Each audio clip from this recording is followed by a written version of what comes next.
d'entretien et de consolidation d'activités réflexives sur la langue. Ce travail est destiné aux élèves de la 6e année de l'enseignement primaire, se rapportant à l'unité didactique 5, sécurité routière et code de la route. Nous allons faire un petit rappel des leçons que vous avez pu suivre ces jours-là dans vos maisons.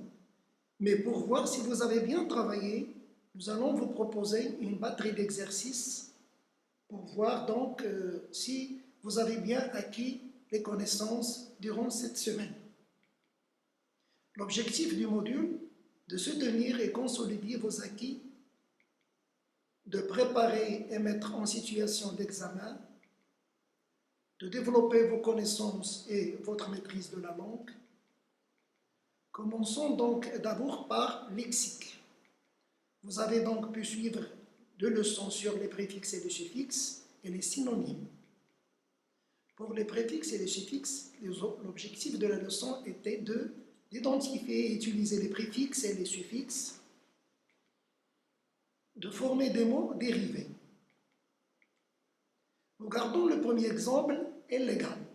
Ce mot est formé de 2 mots, il et légal.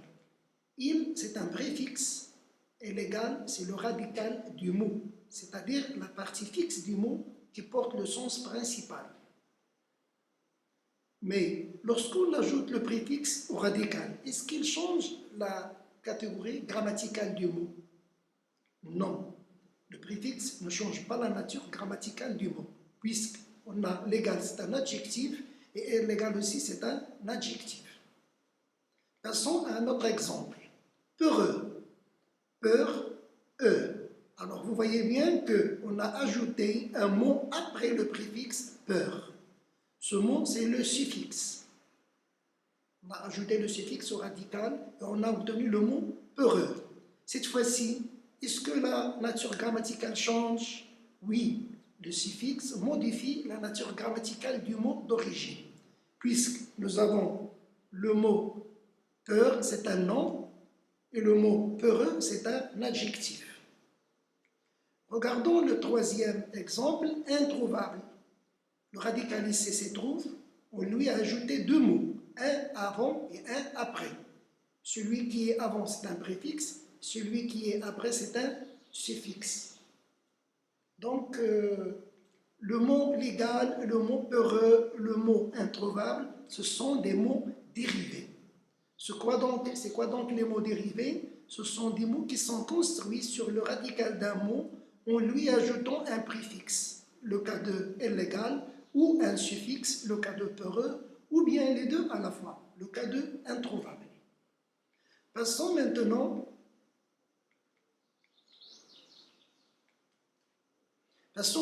aux synonymes. Les objectifs de la leçon étaient identifier les synonymes, utiliser les synonymes. Heureux et content signifient la même chose. Ce sont donc des synonymes. D'autres exemples pour comprendre. Beau au rapport synonyme, charmant. Voiture, automobile. Indispensable, nécessaire.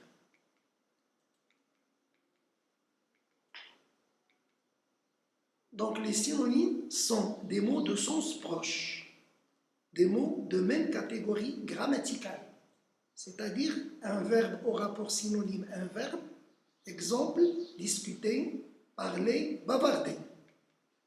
Un adjectif au rapport synonyme, un adjectif, vieux, ancien. Un nom au rapport synonyme, un nom, rapidité, vitesse. Passons maintenant à la grammaire. Vous avez travaillé sur la phrase impérative et sur la négation. Les objectifs de la leçon étaient d'identifier une phrase impérative et de produire des phrases impératives.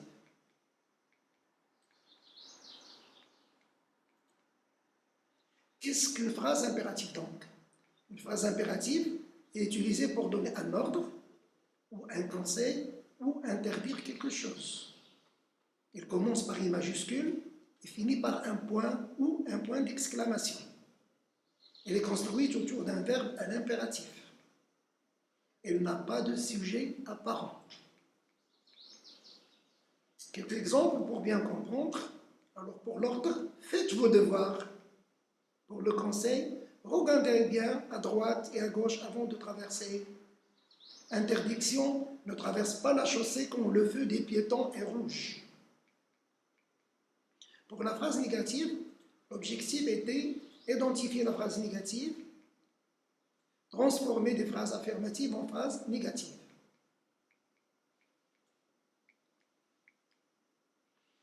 Quelle est la différence entre une phrase affirmative et une phrase négative? Alors, la phrase affirmative sert à exprimer qu'une chose est vraie et la phrase négative pour dire le contraire. Tout simplement, la phrase affirmative sert à dire oui et la phrase négative sert à dire non. Il est facile de transformer donc une phrase affirmative en une phrase négative. Il vous suffit d'ajouter deux mots de négation comme ne pas, ne jamais, ne guère, ne point, ne rien, ne plus, etc. Quelques exemples pour bien comprendre. Voici une phrase à la forme affirmative. Elle respecte le code de la route.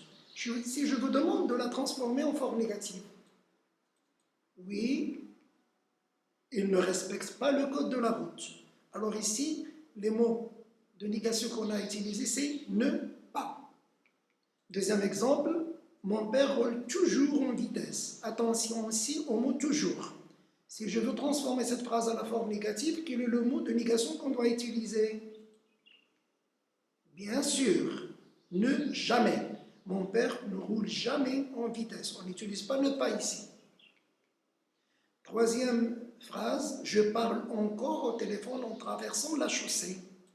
Regardez bien au mot encore, par quoi je peux le transformer à la forme négative. Oui, ne plus. Je ne parle plus au téléphone en traversant la chaussée. Bien. Passons maintenant à la conjugaison. Alors, vous avez travaillé sur l'impératif présent des verbes du premier groupe et du deuxième groupe et l'impératif des verbes du troisième groupe. Voyons les verbes du premier et du deuxième groupe. L'objectif de la leçon était d'identifier les verbes du premier et deuxième groupe à l'impératif présent et conjuguer ces verbes à l'impératif présent.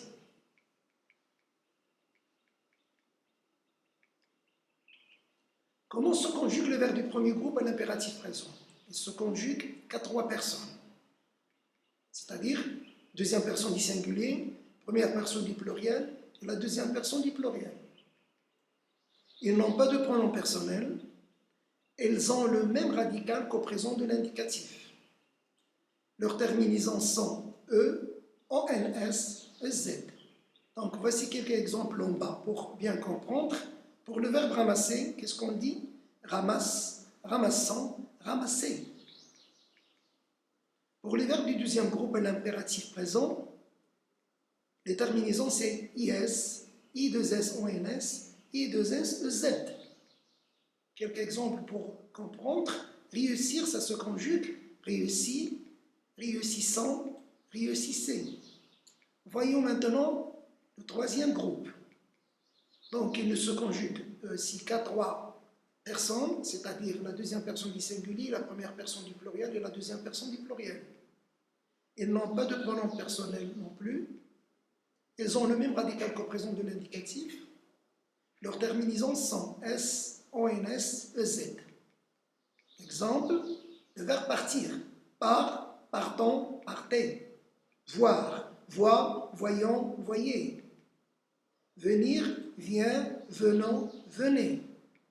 Mais il y a quelques particularités de ce troisième groupe, lesquelles les verbes en DRE se terminent par DS au lieu de S. Exemple, prendre. Prends, prenons, prenez. Certains verbes ont un radical différent du présent de l'indicatif. Exemple, le verbe savoir. On va dire sache, sachant, sachez. Le verbe vouloir, veuille, voulons, veuillez. Et les auxiliaires aussi. Être, soit, soyons, soyez. Avoir, ayant, ayez. Passons maintenant à l'orthographe. Les accents et le pluriel des noms composés. Pour les accents, l'objectif était d'identifier les différents accents et d'orthographier ou bien accentuer correctement des mots.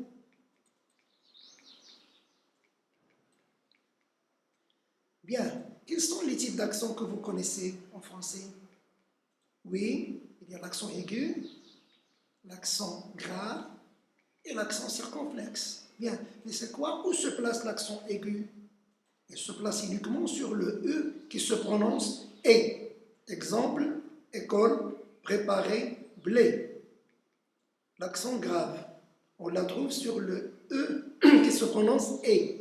Exemple, père, mère. Le A de la préposition à, exemple, elle va à l'école. Le U de l'adverbe et pronom où. Exemple, où vas-tu? La place où tu t'assois est la mienne. Pour l'accent circonflexe, il peut se placer sur toutes les voyelles, sauf le Y. Exemple, tâche, forêt, île, côte, goût. Mais en français, même si ce n'est pas à votre niveau, il y a aussi le tréma, deux points, que vous trouvez parfois sur le I et le E.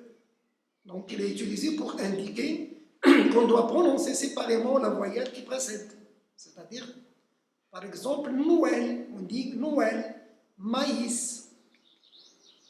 Bien, attention, pas d'accent devant double consonne.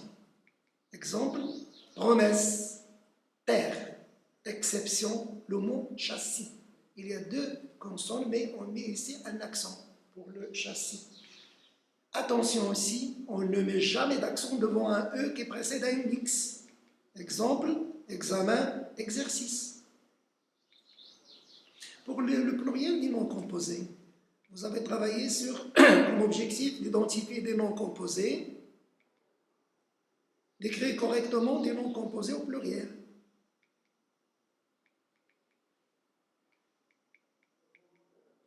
Alors, voici quelques noms. Un rond-point, un stylo-feutre, un laissez-passer, un porte-bagages, un arc-en-ciel. Vous voyez bien que ces mots sont composés soit de deux mots, soit de trois mots. Comment on appelle ces noms? Eh bien, ils s'appellent les noms composés. Quelle est leur construction? Eh bien, donc, un rond-point, c'est un adjectif plus un nom. Un stylo-feutre, c'est un nom plus un nom. Un laissez-passer, c'est un verbe plus un verbe. Un porte-bagages, c'est un verbe plus un nom. Et enfin, un arc-en-ciel, c'est un nom plus préposition plus nom. Voyons maintenant comment il change la marque au pluriel. Regardons bien, un rond-point, ça devient des ronds-points. Les deux mots prennent la marque du pluriel. Pourquoi? Parce qu'il y a l'adjectif, il y a le nom. Deuxièmement, un stylo-feutre, les deux prennent la marque du pluriel. Nous avons nom plus nom. Mais pour les verbes, pas de marque de pluriel. Non plus pour le quatrième exemple. Des porte-bagages. Porte, le verbe ne porte pas la marque du pluriel, alors que le nom porte la marque du pluriel. Arc-en-ciel. Des arcs, donc c'est un nom, il porte la marque du pluriel. En préposition ne porte pas, mais ciel c'est un nom, mais il ne porte pas ici la marque du pluriel. Pourquoi? Parce que nous avons plusieurs arcs, mais nous n'avons qu'un seul ciel. On ne peut pas dire ciel avec S. C'est bon? À retenir donc, dans les mots composés, seul le nom et l'adjectif prennent la marque du pluriel. Le verbe, l'adverbe et la préposition restent invariables. Alors, on a fait ce petit rappel, maintenant on va passer aux choses sérieuses. Donc, est-ce que vous avez bien acquis ces connaissances? Passons donc au lexique.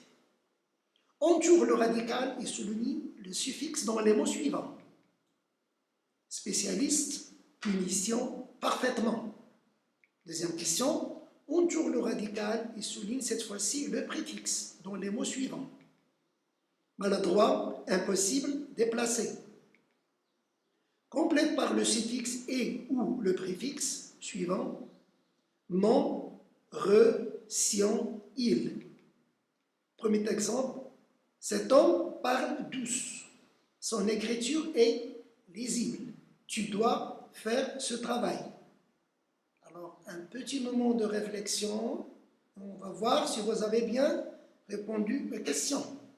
Bien, pour la première question, le radical c'est spécial et le suffixe c'est ist. Pour le mot punition, le radical c'est puni et le suffixe c'est sion. Pour le mot parfaitement, le radical c'est parfait et le suffixe c'est ment. Pour la deuxième question, adroit, c'est le radical et non pas droit. Droit parce que adroit c'est adresse. Et le préfixe c'est mal. Le radical dans le deuxième mot c'est possible et le préfixe c'est un.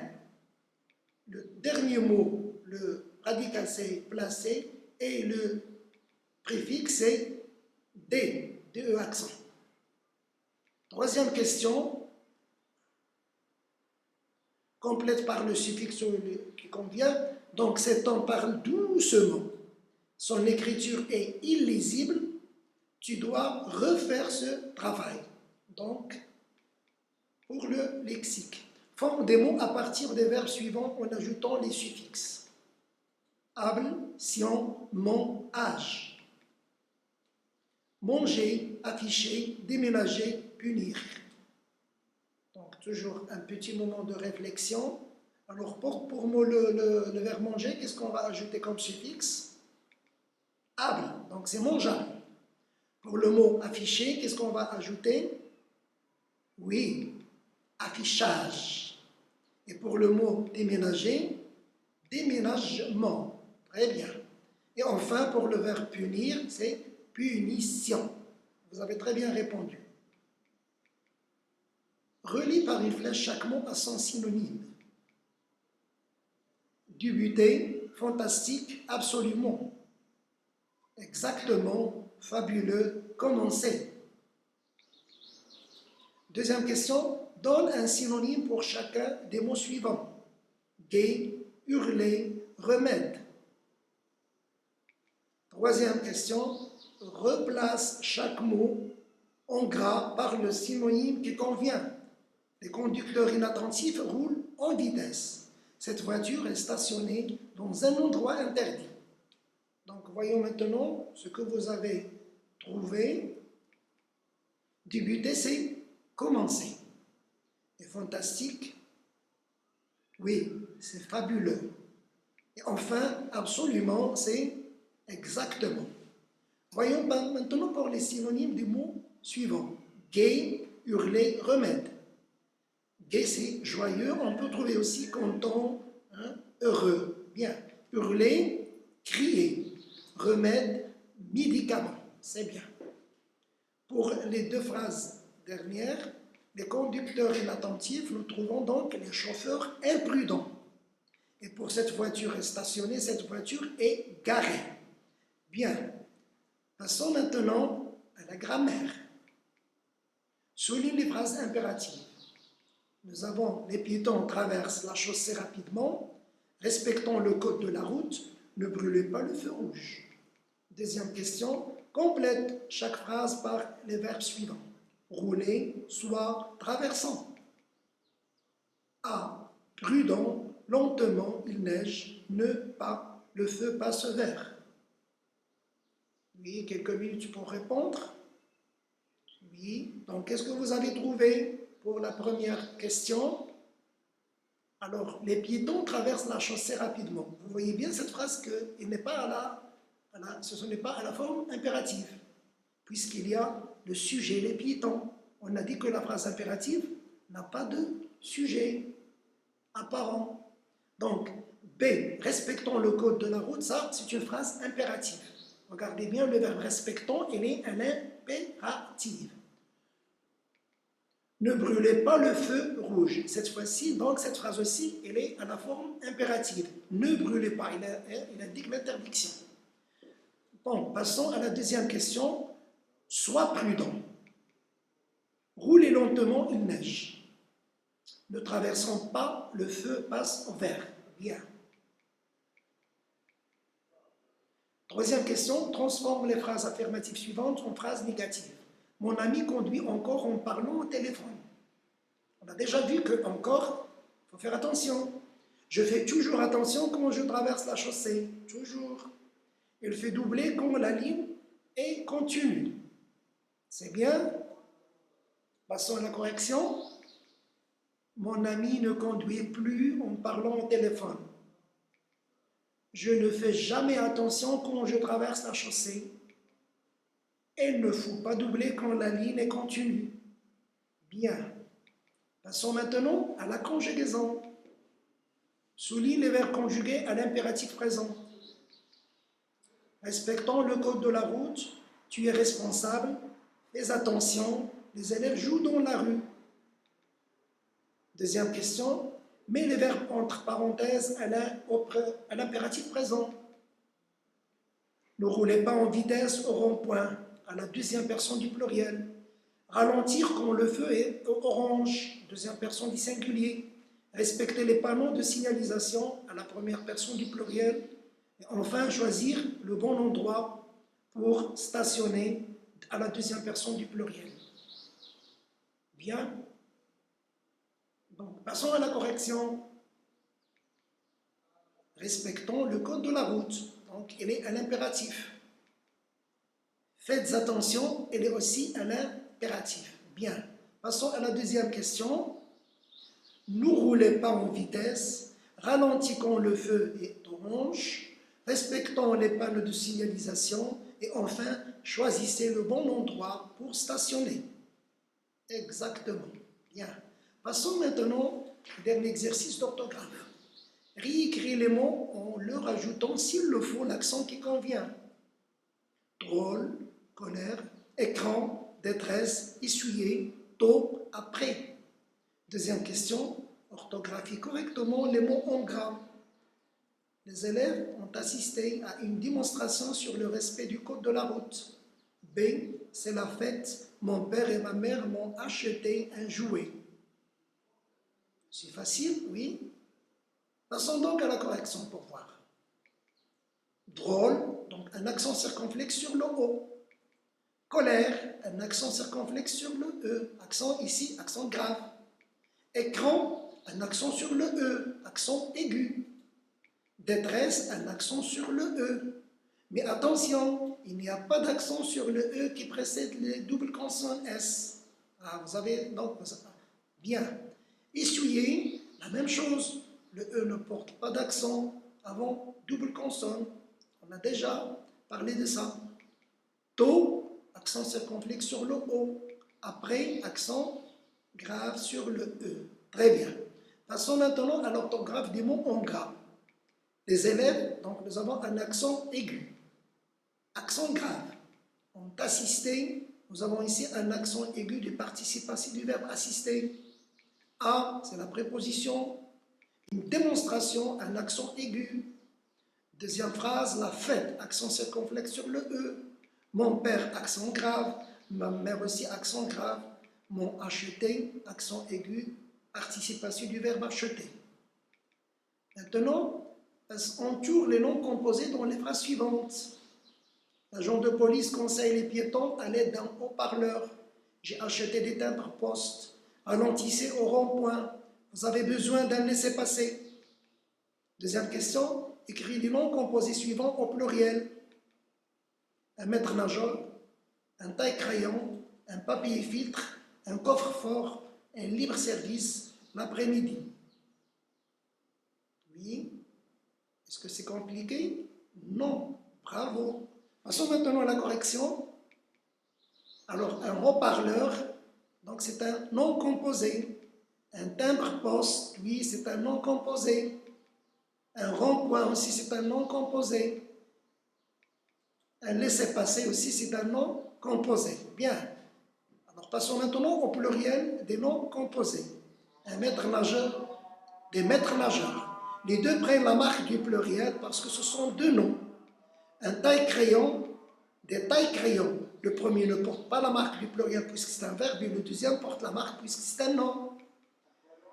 Un papier filtre, les deux portent la marque du pluriel parce que donc c'est deux noms.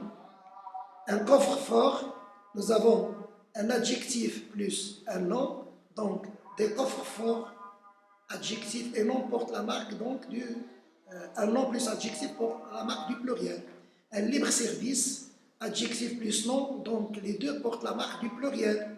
Et enfin, l'après-midi, le premier c'est un nom invariable, mais le deux c'est un nom, il porte la marque du pluriel. Donc comme ça, on a essayé de faire un petit balayage sur les leçons que vous avez vues en unité didactique 5.